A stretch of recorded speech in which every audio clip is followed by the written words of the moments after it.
scripture today sa 1 John chapter 4, verse 8 and 16. Sabi yan, whoever does not love does not know God, because God is love. Sabi sa 16, and so we know and rely on the love of God has for us. God is love. Whoever lives in love lives in God, and God in them. No, ang sarap pakinggan na ang Panginoon ay nagmahal para sa atin. Kaya manatili tayo sa pagmamahal ng ating Panginoon. Kaya samahan niyo ako sa ating kunting prayer. Panginoon, O God, dakila ka, Panginoon, Lord. Lord, we anoint mo ako, Panginoon, sa oras na ito, Panginoon. Sa araw na ito, Panginoon, na ikaw lang po, Panginoon, ang aming sasambahin, O God. Lord, nawa, Lord, yung kalakasan, yung hindi kahinaan ang aking makikita, kundi yung kalakasan, Panginoon, O God, na dadapo sa akin, Panginoon. I-anoint mo, Panginoon, ang manonood, Panginoon, ang nandito, Panginoon, na yung Holy Spirit na maging presence, Panginoon, sa dako na ito, Panginoon, na ikaw lang po ang aming dakilang nagmamahal para sa amin. Lord God, salamat. Tinataas ka namin, pinupurihan sa oras na ito. In Jesus we pray. Amen at amen. No, ang sarap pakinggan ng ating text today na sa scripture sa 1 John chapter 4 verse 8 and 16. Sabi diyan, whoever does not love does not know God. Grabe, no?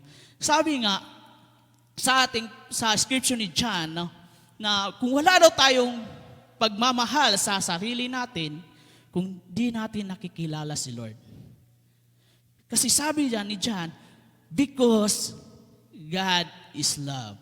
No? Sinabi, inulit pa sa 16, sabi, and so we know and rely on the love of God has for us. God is love. Sabi diyan, whoever lives in love lives in God and God of them. Kung manatili daw tayo sa pagmamahal ng ating Panginoon, nandito at manatili daw tayo sa ating Panginoon. Kasi sabi, ang Panginoon ay nagmahal para sa atin. Hindi lang isang bagay, hindi lang isang tao, kundi lahat sinabi ng Panginoon. Kasi nandyan si Lord para sa atin. No, sabi diyan na, sabi sa Tagalog, ang hindi daw umibig ay hindi kumikilala sa Diyos, sapagkat ang Diyos ay ang pag-ibig. Sabi niya, nalalaman natin tayo inibig ng Diyos at lubos tayong nananalig sa katotohanan ito, ang Diyos ay pag-ibig. Ang nagpapatuloy na umibig ay nanatili sa Diyos. At ang Diyos ay nanatili naman sa Kanya. Grabe, no? Grabe yung salita ng Panginoon. Dito pala nagmula ang pag-ibig sa ating Panginoon. Hindi sa sarili mo, kundi sa ating Panginoon. Kaya nga tinatawag ito, source of real love. Amen. Nung nakaraan ng mensahe, sino ang nagmahal ng totoo? Ngayon naman, saan ba nagmula ang totoong pag-ibig? Kasi minsan sa atin, hindi natin alam, no, kung sarili lang yung iniisip. Pag sinabing mahal mo, sa'yo lang sarili. Sabi mo, madaming mga tao na sinasabing mahal si Lord. Pero, hindi na alam kung totoo nagmahal si Diyos, si Lord para sa kanila.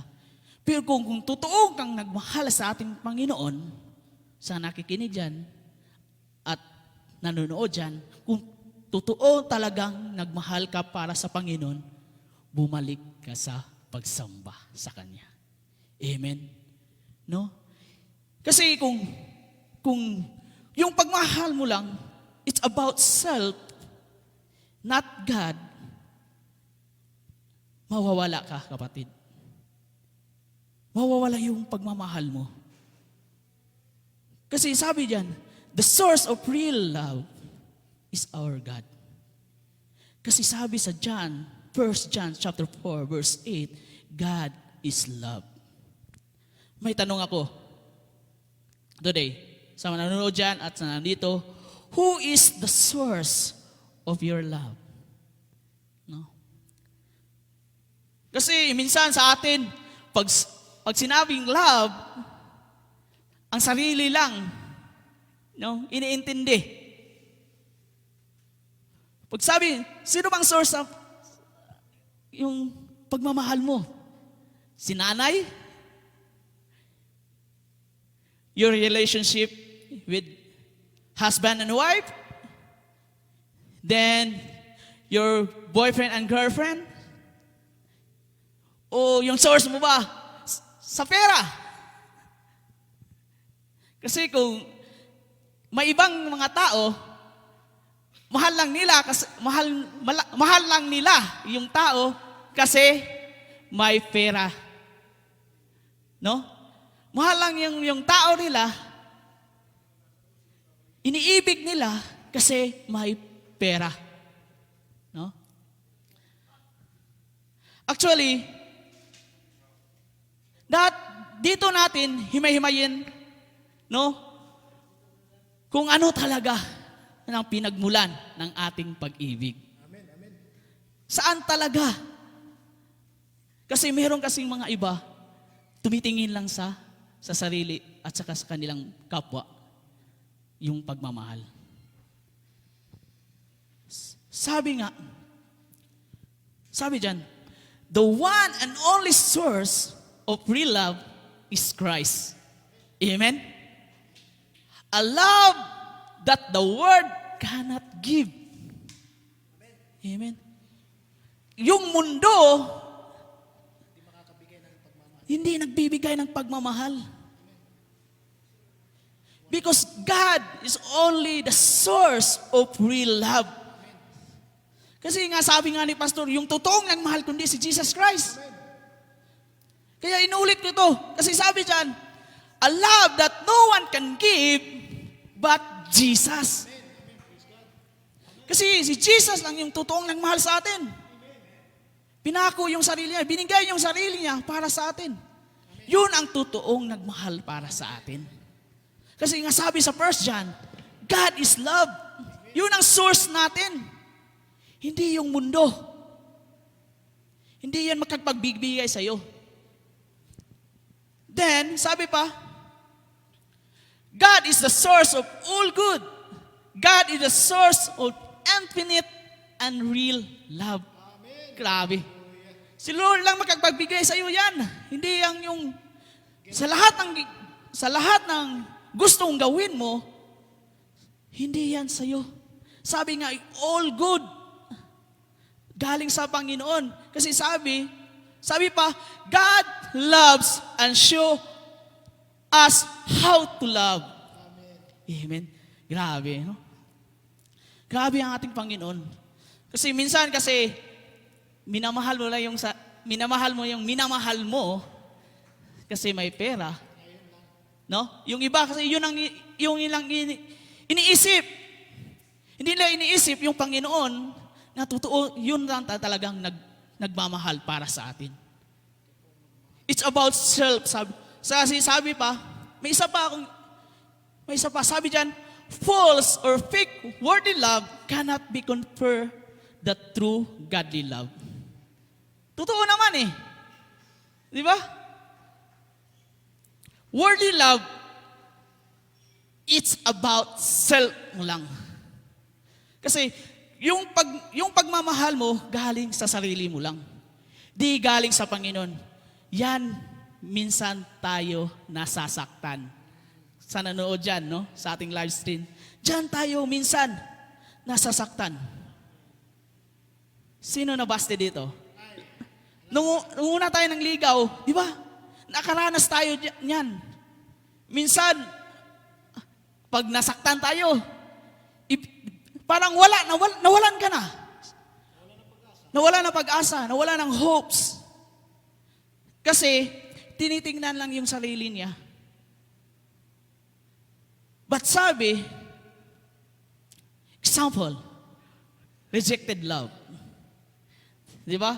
Pag sinabi ng, yung example, yung ikaw mismo, may mahal mo isang tao, di ba ginagawa mo yung lahat?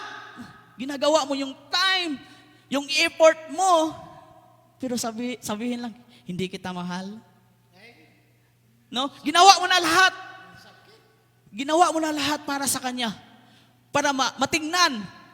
Para maipakita mo kung gaano mo siya kamahal. Di ba ganon yung minsan tayo, pag meron tayong mga asawa, may asawa tayo. Di ba ginagawa natin, pag hindi tayo pinapansin ng ating, yung may asawa dyan, hindi kayo pinapansin, di ba nawawala yung mode mo? Nawawala. Pag hindi ka pinapansin ng girlfriend mo, nawawala yung mode mo. Kasi, it's about yourself lang. Hindi yun ang worldly love. May example ako sa inyo, para malaman natin kung ano yung rejected love. I-example ko, true Bible. Hindi to true ni Remela. True Bible talaga to. Kung sino man yung nakakilala, kay Leah in the Bible, sa Genesis chapter 29, verse 15 to 35. Kung meron kayong Bible app, basahan nyo na lang pagkatapos nito. Si Leah, the woman no man loved, but every woman envied. Kinainggitan siya. Walang lalaki nagmahal sa kanya. No? Kahit kanyang ama, no? Kahit si ama niya si Laban, parang hindi, siya ay example sa rejected love. No? Kasi kung hindi mo kakilala, Leah, yun, kasi sabi doon sa Genesis, sa kwento doon, sa Bible doon, sa story doon, si Jacob, hindi, kasi makikilala sila si Laban, kasi kasi niya si Laban, no? Uncle niya. Then, sabi ni Jacob, meron siyang nakita na babae, si Rachel. No? Si Rachel. Na love at first sight siya kay Rachel. No? Pero, alam ni Leah, na hindi talaga siya ako karapat-dapat, parang kay Rachel siya. Parang gusto ni Leah na sana sa akin na lang si Jacob, no? But sabi sa kanyang tatay, sige, kung gusto mo maging asawa, maging iyo, ang aking anak na si Rachel, ano bang gusto mo? Sabi niya, sige, sabi ni Jacob, sige, gusto ko magtrabaho sa iyo ng 7 taon. Para makuha ko lang yung anak mo na si Rachel. The story of the Bible, after 7 years of work of Jacob, na nakuha niya binigay sa kanya si Rachel. But after the wedding night, pinagpalit. No? Siniswitch ni Laban, yung anak niya si Rachel, kay Leah. Pagdating ng kinamagahan, nagtaka si Jacob, bakit si Leah? Bakit ikaw? Bakit hindi si Rachel? Doon mo makita na, nireject yung pagmamahal ni Jacob para kay Leah. No? After that, sige, sabi ni Laban, hindi yan pwede, no? Hindi yan pwede. Bago mo makuha yung bunso, yung eldest muna. Na-scam si Jacob. Sabi ba, sige, may gagawin pa ko. After weeks, binigay na si Rachel kay Jacob. After 7 weeks, then, magtatrabaho ka pa ulit ng 7 years. Grabe, no? But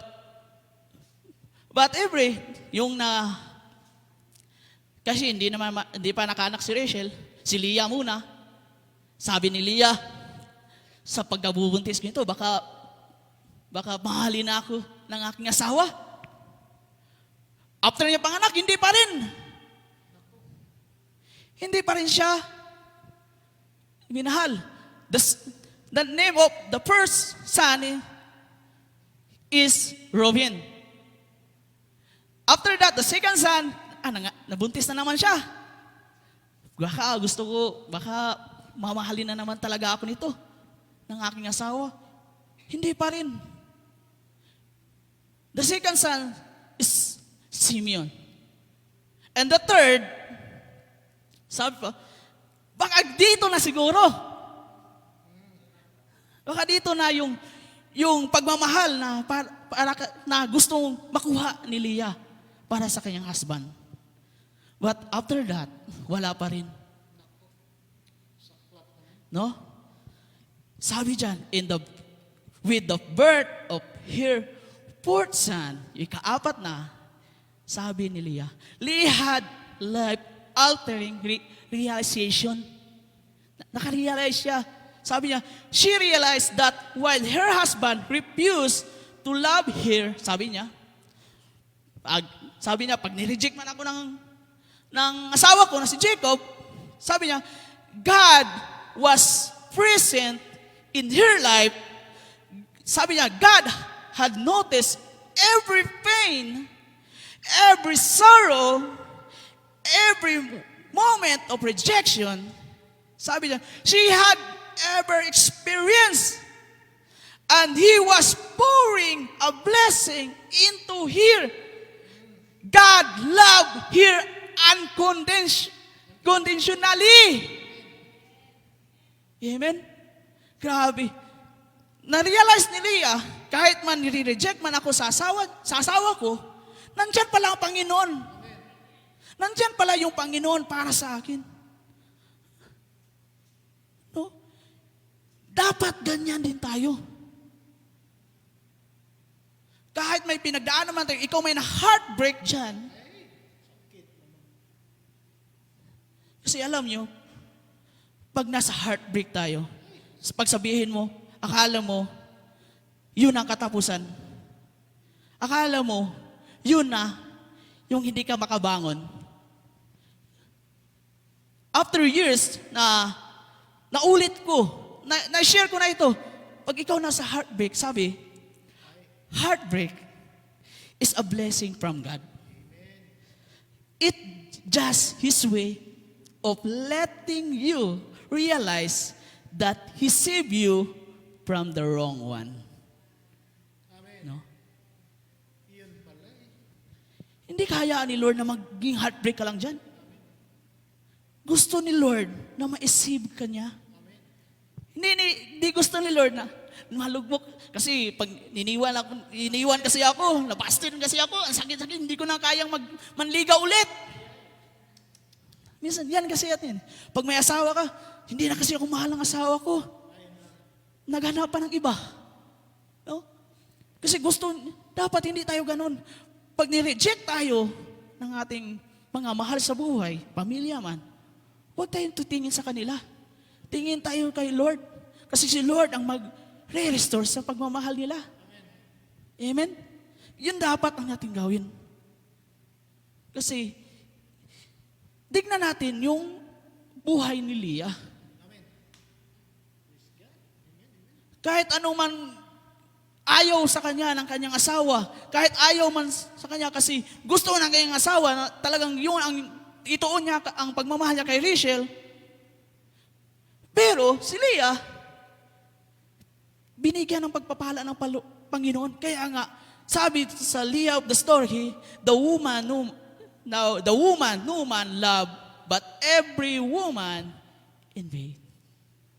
Ginainggitan siya dahil nasa kanya yung pagmamahal ng Panginoon. No? Kung sino mang nakaano dyan, basahin lang natin, no? Summary ko lang sa Genesis chapter 29, 15 to 35. Basahin nyo lang yung story ni Leah doon. No? Na sinishare ko lang sa inyo kasi He is the example of rejected love sa atin. No? Pero, bakit talaga, saan ba talaga nagmula ang pagmamahal sa atin? No? Saan ba talaga? Kasi sabi dyan, proves that God is the source of real love. Ito yung una. Dapat natin ilagay natin sa ating kukuti, ilagay sa ating puso na ang Panginoon, God is love. Nandiyan na eh. God is love. Maraming iba, lahat nagsasabi, mahal nilang Panginoon. Pero hanggang salita lang. Kung talagang totoong kang nagmahal sa ating Panginoon, bumalik ka at magsamba para sa Kanya. Yun ang totoong pagmamahal para sa ating Panginoon. Because God is love. Kasi nandyan ang ating Panginoon. Binigay na niya yung pagmamahal para sa atin. Nasa sayo na mismo kung paano mo ibalik yung pagmamahal mo para sa ating Panginoon. Amen? Sabi dyan, Christians love for God. And their love for each other is really God's for them.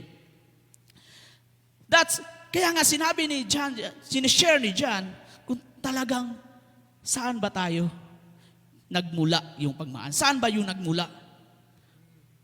Kasi nga, sabi sa 1 John, chapter 4, verse 8, sabi dyan, whoever does not love, does not know God. Because God is love. Amen. Kung hindi ka totoo, hindi mo nakilala yung pagmamahal, hindi ka nakikilala ka sa ating Panginoon. Kasi nandyan ang God is love sa ating Panginoon. Paano ba? Paano natin gawin? Ano bang importance of love sa atin? Ano ba yung source at importance sa atin? Isa-isahin ko. Diyan. Love, importance, and source. Number 1, love always protects. No?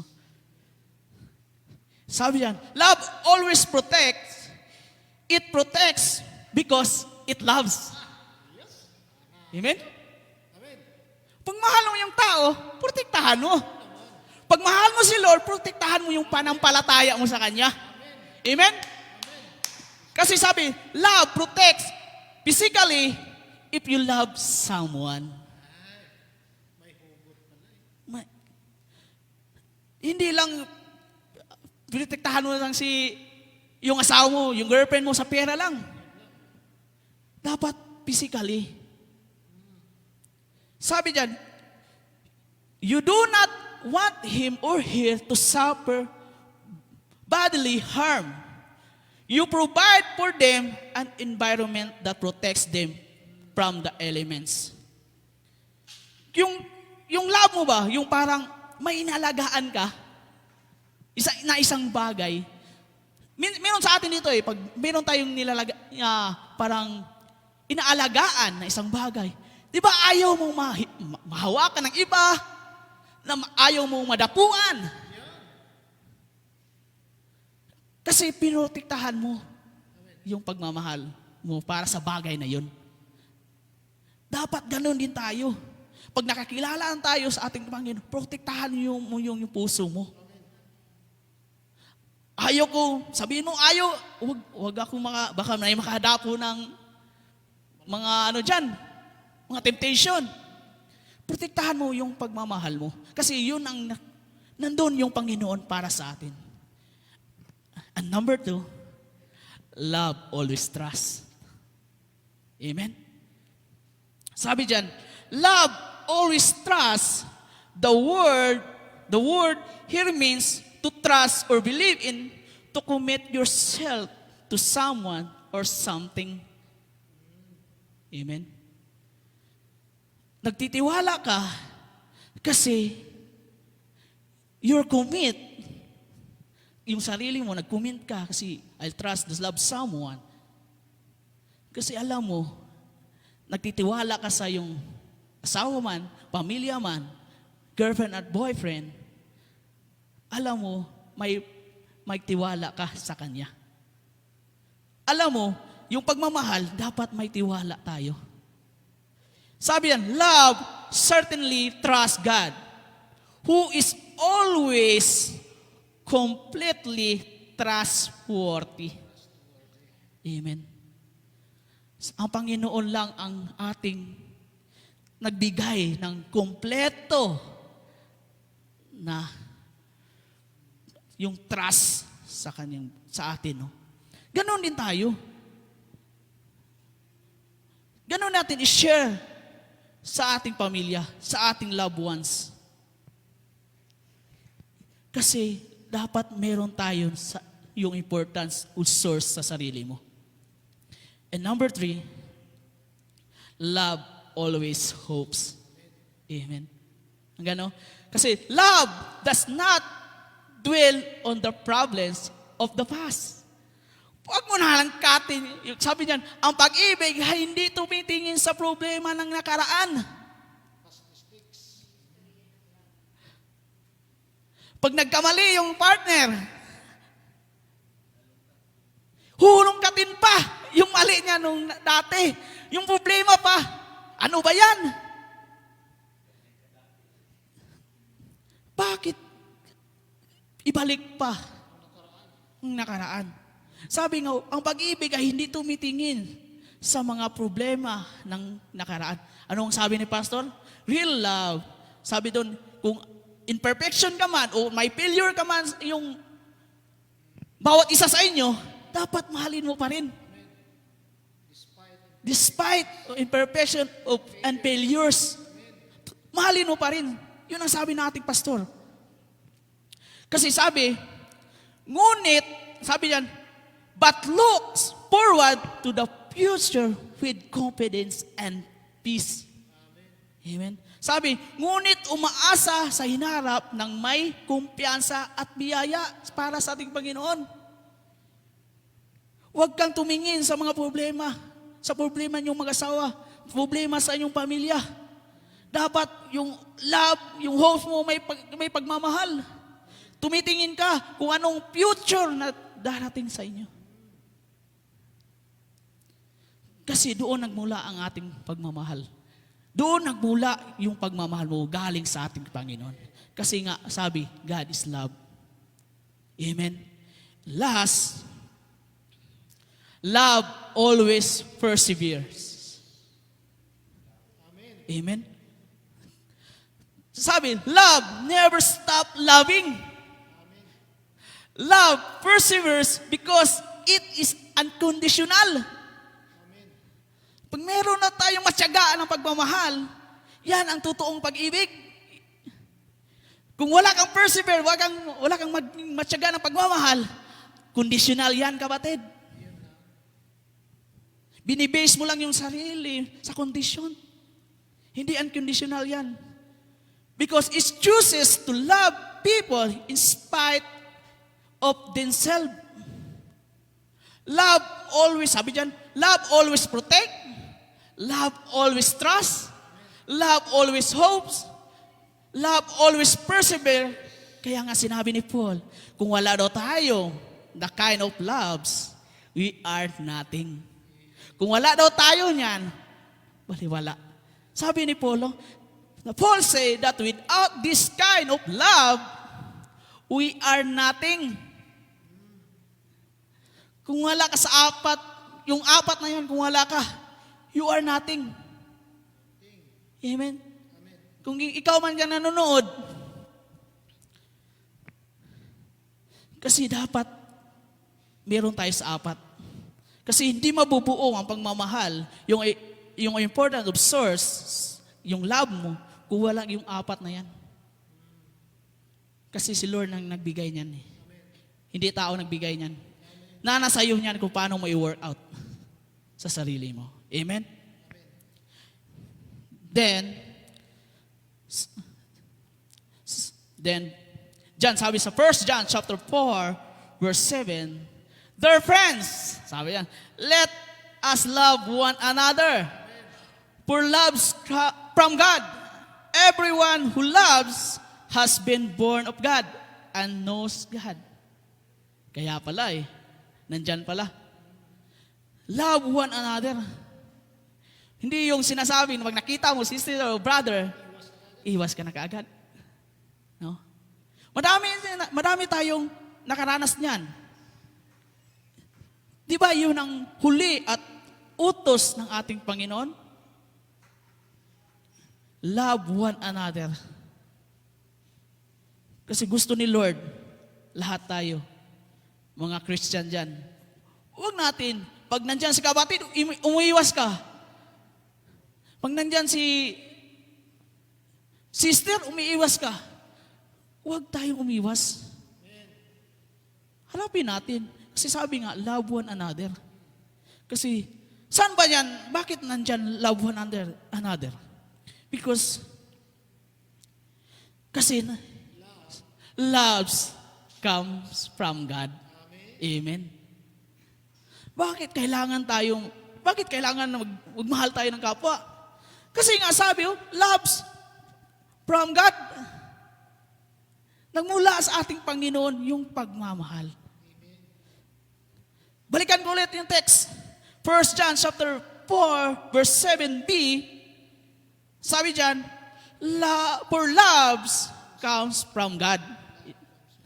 Kasi, sabi dyan, God is the source of love, the fountain from which love flows. Siya yung nagmula. Nandun yung love ng ating Panginoon. Sabi dyan, so love is from God. If you should reflect that love, since you have been born of God, it shouldn't be inseparable from who you are.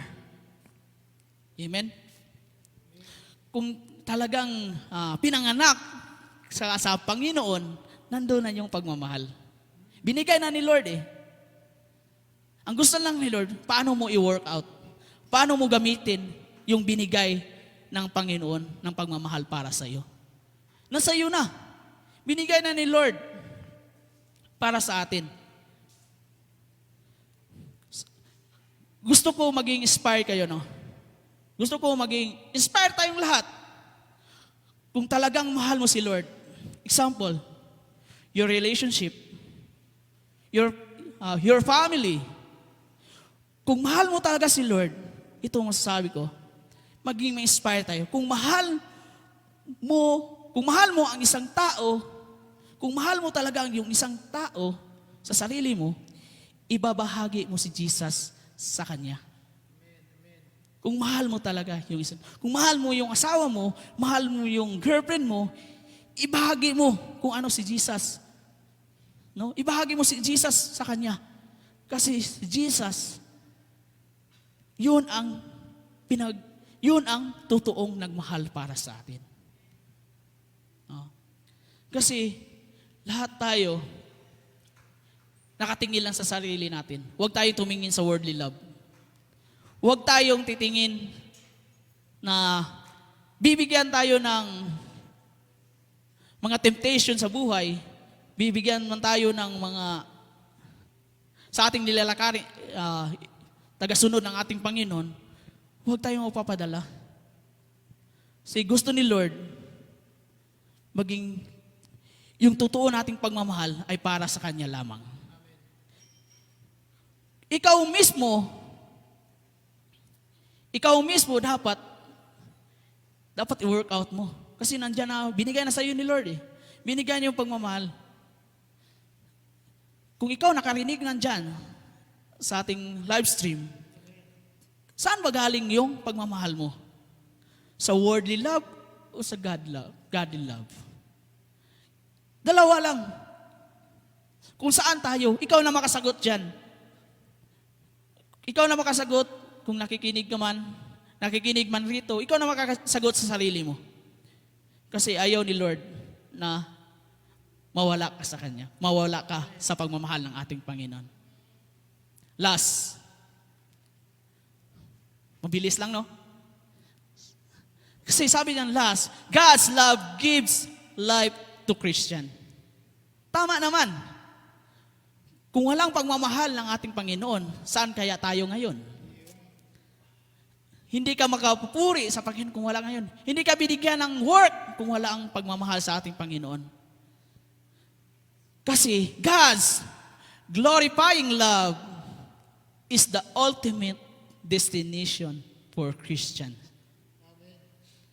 Amen. Sa kapupurihan ng pagmamahal ng ating Panginoon, meron tayong destinasyon sa ating paglalakad bilang isang Kristiyano. Dali lang. Madali lang yung ating scripture today, no? Kasi sabi nga, kung wala daw ang ating Lord, yung pagmamahal ng Panginoon, saan kaya tayo ngayon? Kasi nung nakaraan nga, yung preaching ni Brother Jeff, Jesus' way of love. Then kay Pastor, real love. Sabi ka, Jesus, yun ang daan ng pag-ibig. Pangalawa, real love, totoong nagmahal. Dito din tayo sa third, sa love series natin. Yun ang ating source of real love. God is love. Yun ang ating source sa ating pagmamahal. Kasi may warning si Lord para sa atin. Sabi pa niya sa 1 John chapter 4 verse 7c, everyone who loves has been born of God and knows God. Kung talagang pinanganak ka sa Panginoon, kilala mo ang Panginoon. Kung ang Panginoon, sabi nga, kung tayo daw ay nagmahal, anak tayo ng Panginoon. At kilala natin ang Panginoon. Amen. Kasi ayaw ni Lord na maging iba tayo. Kasi tayo ang anak ni Lord. Binigyan na tayo ng pagmamahal ng ating Panginoon. Yun ang source ng ating Panginoon para sa atin. Amen. Kaya kasi may warning ating Panginoon. 1 John chapter 2 verse 15. Sabi diyan, no? Do not love the world or anything in the world. If anyone loves the world, love for the Father is not in them. No? Kung tayo daw magmahal sa sanlibutan, sa mundo, kung ano man yung bagay na makagawa ng mundo, hindi daw tayo accept ng ating Ama na nasa langit. No? Kung ano man yung binamahal mo, example, pera. Next, lust. Madami sa atin nagtatanong, love or lust, magkaiba po yun. Diba? Sabi nga sa isang pastor, pag love, pag lust, pareho daw. Pareho. Pag i-example natin yung tubig na clear at ilagay natin sa bottle, pag ilagay din natin yung alcohol na pure sa bottle ng tubig, di ba the same? The same siya. Parehong kulay. But ikaw daw totoong Christian, kilatasin mo muna. Tingnan mo, amuyin mo muna. Ganon yung pagmamahal. Iba yung lust sa pagmamahal. Tikman mo muna. Tingnan mo muna kung talagang, ano ba to? Baka makahilo to. Kasi parehong clear eh. Poison pala. No? Dapat kung tayo daw ay Christian, mataas yung bisyo natin, kilitasin muna at amuyin natin. Kung love ba yun o lust. Ganun yung pagmamahal. Kasi, giminarning tayo ni Lord eh. Huwag na tayong mahalin ang mundo. Kung anong mga bagay sa makamundo. Kasi hindi tayo accept ng Ama na nasa langit. Ganun lang. Simple ng ating scripture today. No? Simple ang ating mensahe today. Na nawa tayo ay na kaimbitulutan ng aral no, sa love series na ito this February. Nawa ma-accept natin si Lord para sa buhay natin. Kung ano ba talaga yung pagmamahal na binigay para sa atin. I-work out natin. Ibigay natin sa ating mga kapwa natin, pamilya natin, sa bawat Kristiyano, sa hindi man nakakilala kay Lord, dapat i-work out natin yung pagmamahal para sa atin. Kasi tayo tumayo, no? Basahin natin yung huling verse. Kasi sabi dyan, and so we know and rely on the love of God has for God is love. Whoever lives in love, lives in God, and God in them. Sabi nga, kung tayo ay manatili sa pagmamahal, mananatili tayo sa Panginoon. Kasi nandyan ang Panginoon ang para sa ating lahat. No? Huwag natin kalimutan, God is love para sa ating buhay. Huwag natin kalimutan na nandyan ang Panginoon para sa atin. Amen? Kaya nga, Lord God, thank you Lord God sa iyong love series na ito na pinagmulan ng aming pagmamahal na sa iyo pala, Panginoon, ang kasagutan, Lord God. Pero Lord, alam namin, Lord God, na nandito kami sa makamundo, Panginoon, Lord. Ilayo mo kami, Panginoon, sa anong makamundo, Panginoon.